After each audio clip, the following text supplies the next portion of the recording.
Major funding for KPBS Evening Edition has been made possible in part by Bill Howe Family of Companies, providing San Diego with plumbing, heating and air, restoration, flood and remodeling services for over 40 years. Call 1-800-BILL-HOWE or visit billhowe.com. And by the Conrad Prebys Foundation, Darlene Marco Shiley, and by the following.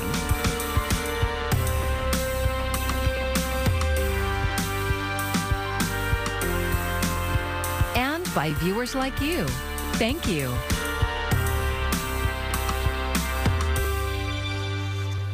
Tonight, more than 34 million people remain under flood alerts as California gets hit by another round of storms. Thanks for joining us. I'm Maya Trabulsi, and we felt some of the effects here in San Diego County, but the real damage is to our north.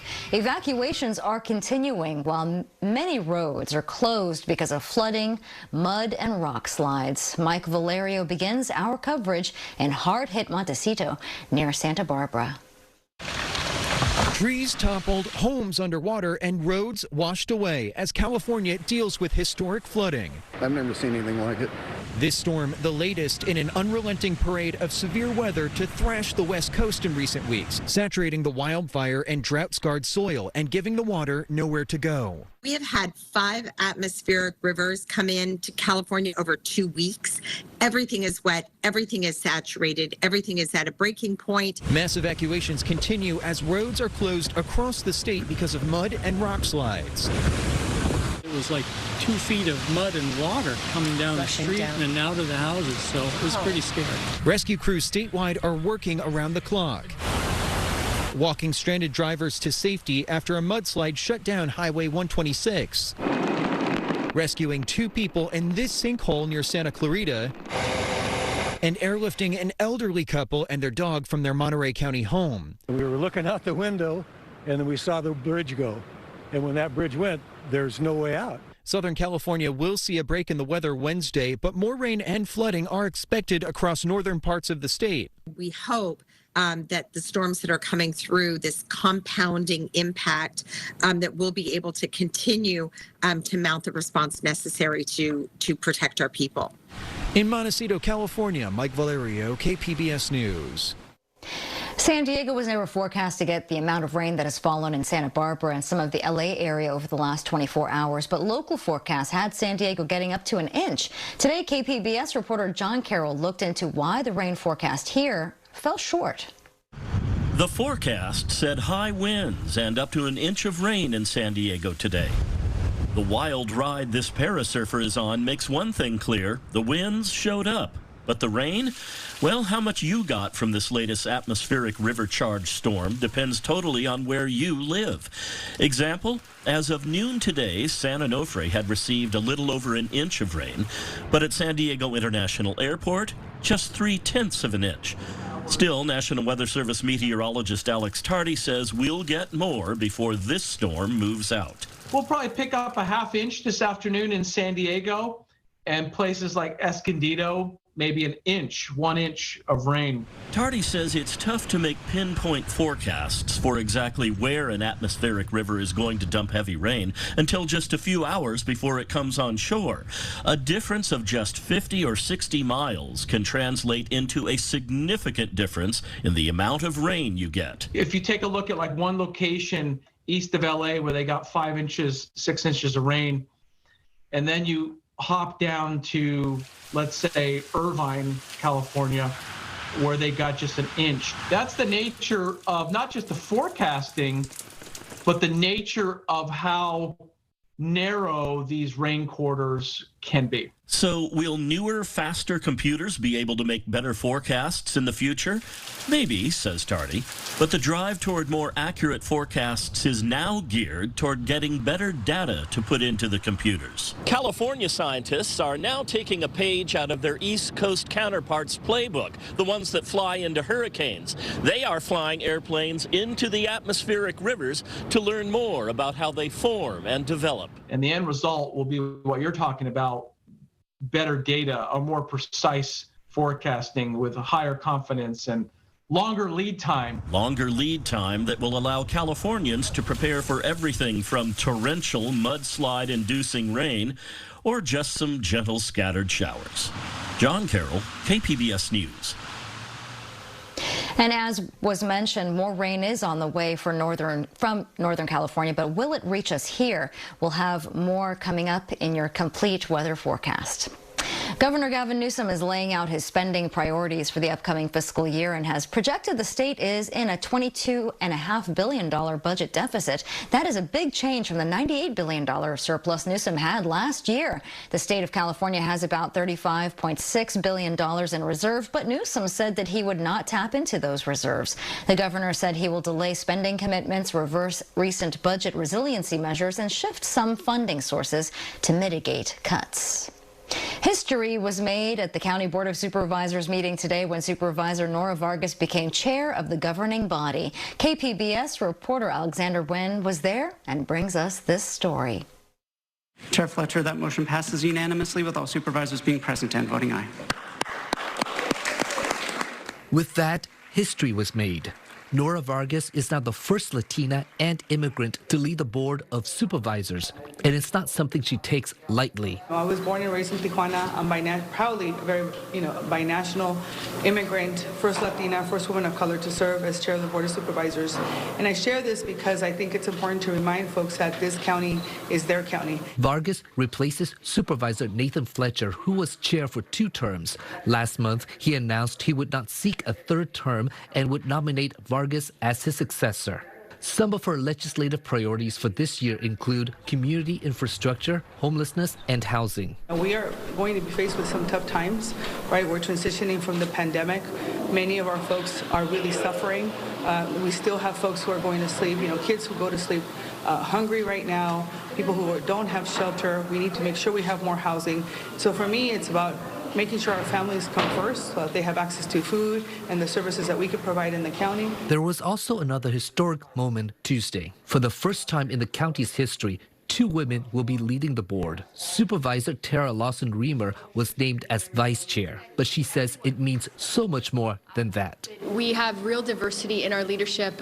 We have diversity, not just 2 women. We have LGBTQ diversity. We have the first Latina chair. I mean, we're really changing what it means to be a San Diegan and catching up with a community that has long embraced inclusion and diversity and shared opportunity. In an informal meeting with reporters after the board meeting, Vargas says she will work to bring more transparency to the board and for the public to hold them accountable. All those things extremely important for not only the democratic process, but to make sure that people have faith in government again, because we know that that's something that is sometimes challenging for so many in our communities. Alexander Nguyen, KPBS News. California Democratic Congresswoman Katie Porter says she'll seek the U.S. Senate seat held by Dianne Feinstein. At 89 years old, Feinstein is the oldest member of the chamber and has not yet announced whether she will go for a 2024 re-election, but she is expected to retire. In a Twitter post today, Porter said that California needs a, quote, a warrior in Washington. President Biden's trip to Mexico is wrapping up. Today's work included in-person meetings with top leaders in the region. Leaders of the U.S., Canada, and Mexico are focusing on regional issues like the lack of security in Haiti and political unrest in Brazil. When President Biden returns, he faces questions over his handling of secret documents as vice president. Isabel Rosales has the story. President Joe Biden under fire following revelations that 10 classified documents from his time as vice president were discovered, among other materials, by his personal attorneys at a private office in Washington, D.C., occupied by Biden from 2017 to 2019. The government materials found last fall were promptly turned over to the National Archives, which maintains the records of federal office holders when their service has ended. The White House counsel's office says the president was unaware the documents were there and doesn't know what they contained. But a source familiar with the matter says the materials covered topics including Ukraine, Iran, and the United Kingdom. The U.S. Attorney in Chicago is now reviewing the situation as the Justice Department determines how to proceed. The circumstances have some similarities to the scandal that enveloped former President Donald Trump, who is currently under investigation after scores of classified documents were uncovered at his Mar-a-Lago home during an FBI raid last August. But there are clear distinctions between the two cases, including the number of documents and types of classifications involved, the circumstances in which they were discovered, and the level of cooperation with federal authorities. Republicans, however, seizing on the controversy. How long have they been sitting around? Who had access all of this time? How many people had access all of this time? Of course, people are asking, where's the FBI raid? The chair of the House Oversight Committee says he plans to press the National Archives for more information on the matter. In Washington, Isabel Rosales, KPBS News. Going forward, the COVID-19 vaccine will not be required for members of the military, but choosing not to get the shot might affect how members serve. A new memo from the Secretary of Defense addresses a law passed last month. It gives the Pentagon 30 days to implement the new policy. Commanders will be allowed to use discretion in whether to deploy service members who are not up to date on vaccines. Two San Diego-based companies are getting the backing of the Department of Energy as they work to build better electric vehicle batteries. KPBS environment reporter Eric Anderson says the local funding is part of a broader initiative to beef up the nation's battery supply chain. South 8 Technologies is pioneering battery tech that could make EVs safer and more powerful. The firm fills the batteries with liquefied gas instead of liquid electrolytes used in current EV batteries.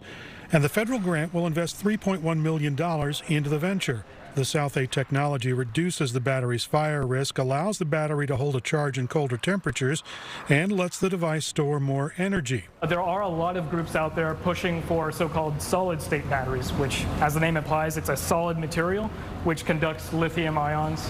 But that has many more years to go in terms of development. San Diego-based TieFast Energy also landed a $2.8 million grant to pioneer high-density and fast-charging batteries that last a long time. The Department of Energy awarded more than $42 million to 12 companies as part of the agency's EV for All initiative.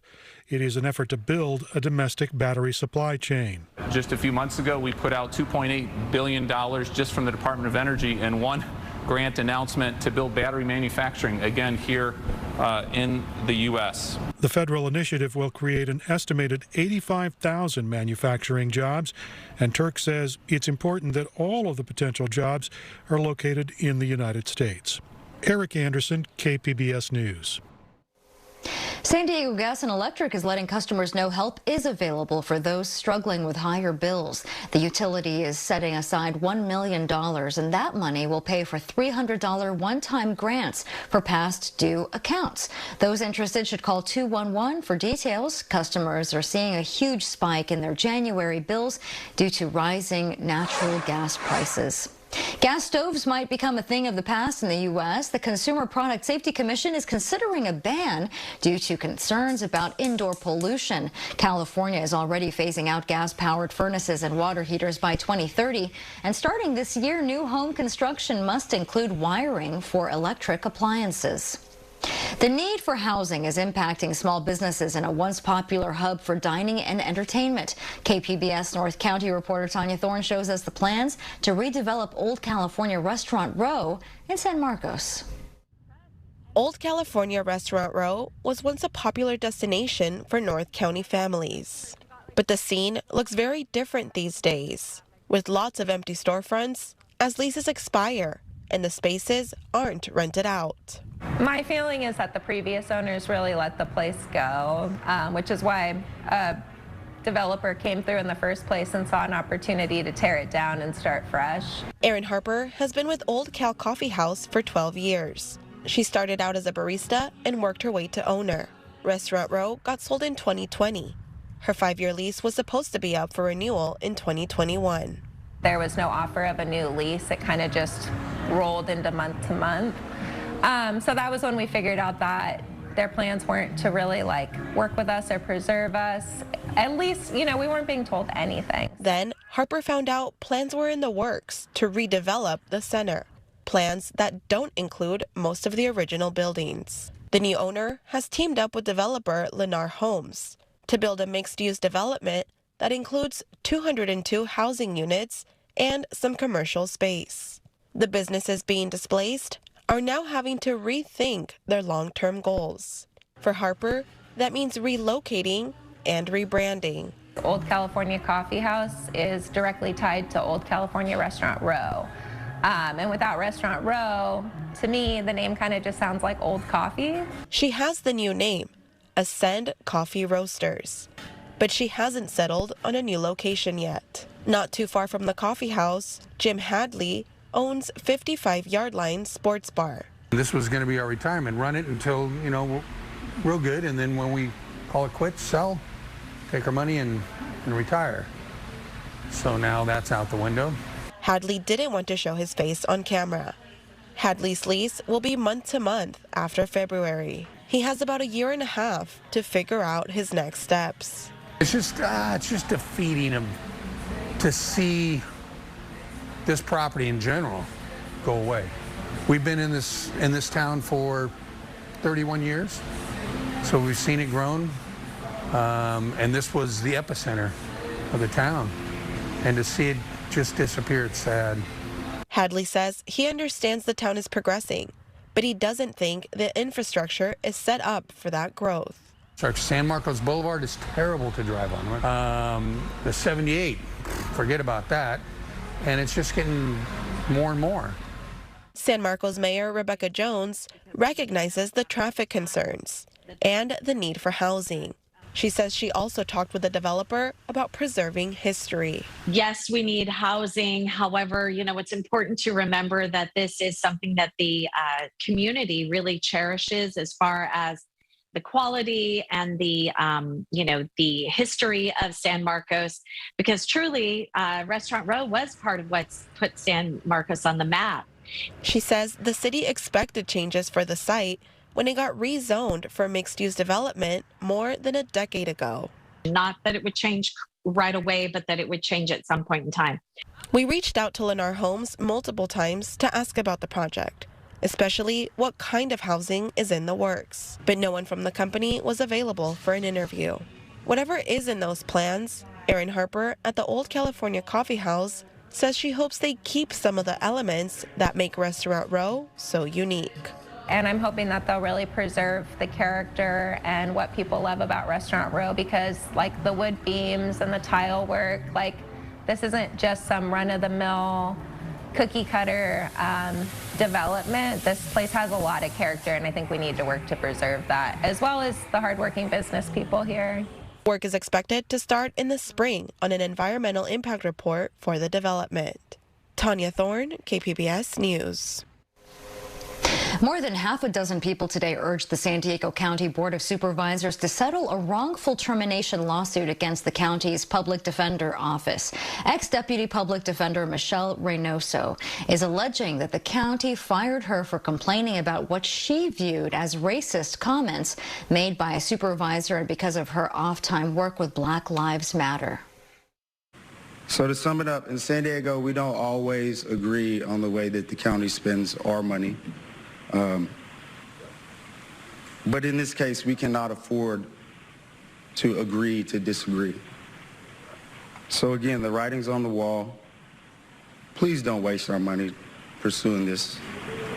Do the right thing and settle this case. Thank you.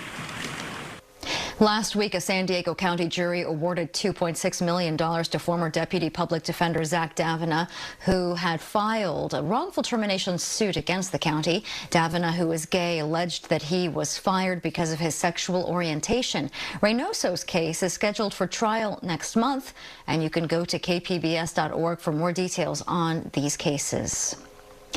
There are reportedly thousands of complaints related to the Southwest meltdown over the holidays, and federal officials say they are taking action. The Department of Transportation has sent each complaint directly to the airline, saying it has 60 days to respond. Southwest canceled more than 16,000 flights between December 21st and the 31st, and some passengers say that the airline isn't making good on its pledge to give refunds.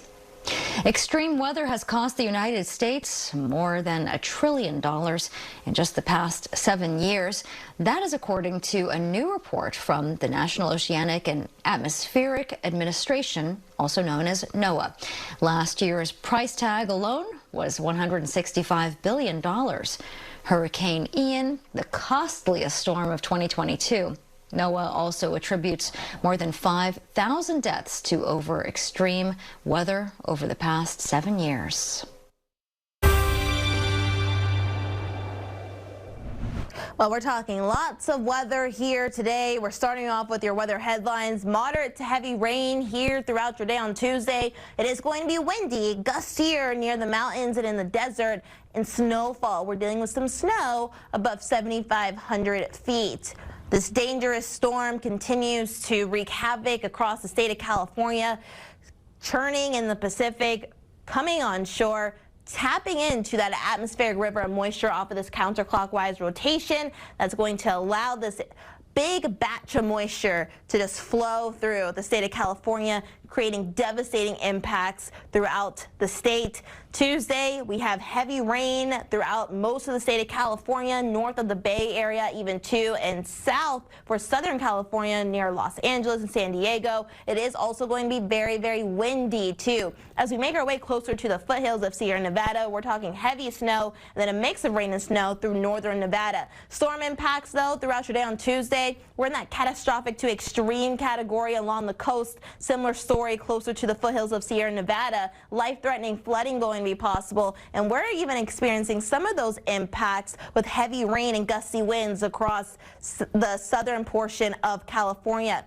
We have flood watches in effect here through Riverside County, through Orange County, and we're also talking winds, high surf advisory in effect throughout your day on Tuesday. And your weather alerts here too. We're talking high winds, wind advisory in effect throughout San Diego County too. Tonight we're dropping down to a low of 51, rain and drizzle. We are drying out though. It's going to be gorgeous here throughout your day on Wednesday. We're talking temperature rises here through the end of the week, but we have more rain on the way along the coast. Similar story, more inland here, 70s by Thursday and Friday. The mountains, though, in the upper 40s, low 50s. A rainy weekend, though, on tap even for the deserts. There are new guidelines for treating obesity, a disease impacting millions of children. KPBS health reporter Matt Hoffman has more on the recommendations and how they're playing out locally. Over the last 30 years, obesity has more than doubled in young children, and the American Academy of Pediatrics is presenting comprehensive strategies that stress early interventions.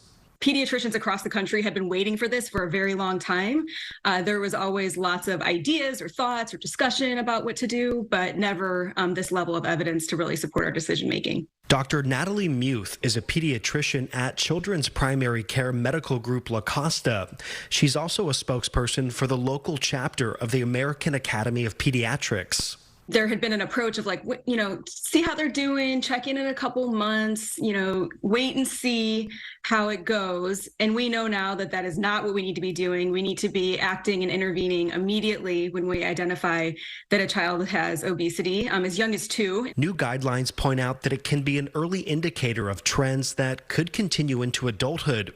Treatments can vary depending on age. What are the behavioral type things too? What does an intensive lifestyle intervention look like? What works in really helping to provide families with the supports around nutrition, activity, sleep, screen use, social emotional wellness, all these different components that fit together. Other recommendations for teens include potentially using obesity medications, and there's more evidence that surgery could be a helpful option for those severely impacted. But that's not for every child, and things like genetics do come into play. Nutrition and exercise and lifestyle parameters can go a tremendous way towards preventing obesity. Rady Children's Hospital's Dr. Jeffrey Schwimmer says parents should expect their kids to be screened for health conditions caused or made worse by obesity. Parents can anticipate that their children are more likely to have screening for these health conditions, diabetes, fatty liver disease, high cholesterol, at age 9 or 10. For specialists, I anticipate what it means will be that as busy as we are now, that we'll probably be even busier. There's a lot of work to be done. It's still unclear how insurance companies will react to these recommendations with their coverage plans. Matt Hoffman, KPBS News. I'm Jeff Bennett. Tonight on the NewsHour, newly empowered House Republicans take aim at the IRS and the Biden White House. Coming up at 7 after Evening Edition on KPBS.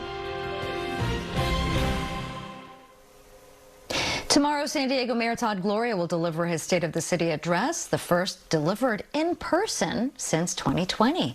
He's expected to touch on the city's most pressing challenges, update progress made over the past year, and lay out his plans for the year ahead. That starts at 6:30 tomorrow night, and you can stream it live right here on our website, kpbs.org. And here's a look at what we're working on for tomorrow in the KPBS newsroom. The Golden Globes are back on television tonight, and NPR's Morning Edition will have a recap of the event that's struggled with issues of discrimination and ethical lapses. And then on KPBS Midday Edition, we will talk with Representatives Sarah Jacobs and Mark Levin about the start of the new session in Congress. And you can find tonight's stories on our website, kpbs.org. Thanks for joining us. I'm Maya Trabulsi. Good night.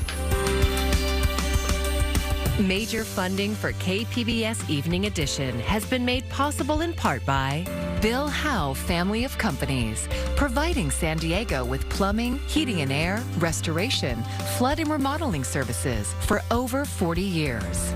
Call 1-800-BILL-HOWE or visit billhowe.com. And by the Conrad Prebys Foundation, Darlene Marco Shiley, and by the following.